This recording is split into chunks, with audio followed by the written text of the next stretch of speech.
So ayan mga ka-tripping, bali andito tayo ngayon mga ka-tripping sa The Grand Mindoro mga ka-tripping.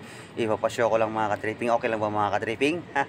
Bali, ito mga ka-tripping yung nature sa work ni Tripping Roy. So ayan.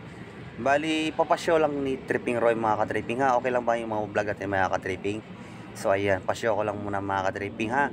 So ayan, ito yung fire exit natin mga ka-tripping yun. Iniikot na. Bali, ito yung Unit C.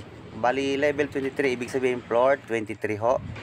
Okay, 23 floor tayo mga ka-tripping. Bali, ipapashow ko lang mga ka-tripping itong mga gamit na yung mga ka-tripping. Ito yung mga paraphernalia ito mga ka-tripping. Bali, ito yung mga materialis na ginagamit ni Tripping Roy. Saan ho? Sa pag-spray sa balcony. Bali, ito yung natin mga ka-tripping. Ito yung gamitin natin mga ka-tripping for spray. Bali, acrylic po yan mga ka-tripping ha.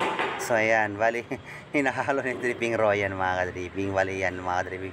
Pa-show ko lang mga ka-tripping ang nature sa work ni Tripping Roy mga ka-tripping para malaman natin mga ka-tripping. So ayan, bukod dun sa topic natin mga ka-tripping sa content. Bali, ito yung unit H mga ka-tripping sa 23 floor syempre mga ka-tripping. So ayan, pasok tayo mga ka-tripping. Bali, ang ganda ng mga unit mga ka-tripping, no? Ang ganda ng loob ng unit mga ka-tripping. So ayan, pero hindi pa accepted yan mga ka-tripping ang balcony, pero yung loob okay na yan.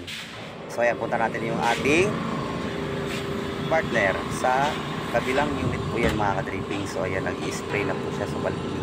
Bali yan mga railings, bali yan ang kinakailangan matapos mga ka-tripping for acceptance po yan mga ka-tripping. Bali naman yan na lang po ang pinaka-balance mga ka-tripping. So ayan, ang ganda ba yung mga ka-tripping ng ating mga kapitbahay. Kaso nga lang mga buildings ibig sabihin to or more is mini. Bali, ito yung gagamitin natin na compressor mga ka-tripping, katulad ng ginamit ng ating yun sa katulad ng ating karating bahay, ang ating partner mga ka-tripping. Bali yan, marunong po ba si Tripping Roy mag-spray? Yan. So ayan, papakita ko sa inyo mga ka-tripping kung paano mag-spray mga ka-tripping for painting works. Bali ayan mga ka-tripping ha. So ayan mga ka-tripping, bali pa-show ko lang mga ka-tripping paano mag-spray mga ka-tripping. So ayan, sa mga pintor dyan mga ka-tripping ng mga buzzer natin, hindi naman po bali yan. Dahil ganito naman talagang gawain namin mga ka-tripping. So ayan, straight, diretso, all the go. Okay, so ayan mga hindi pa nakakalam mga ka-tripping, ganito lang yan ha. Bali pa-show ko mamaya mga ka-tripping kung paano ang proseso mga ka-tripping. Ganito lang gagawin dyan mga ka-tripping. So ayan, smooth, diretso. Okay, kinakailangan mga ka-tripping yung hangin niya mga ka-tripping. Pag niya sa spray gun mga ka-tripping, kinakailangan ay control ko yung hangin, hindi yung sobrang lakas, kailangan na-adjust. Okay, so ayan, bali ganito lang mga ka-tripping yung pag-paint nyo mga ka-tripping, pag-spray mga ka-tripping ha. So ayan, pinapasyo lang ni Tripping Roy mga ka-tripping yung nature sa work ni Tripping Roy.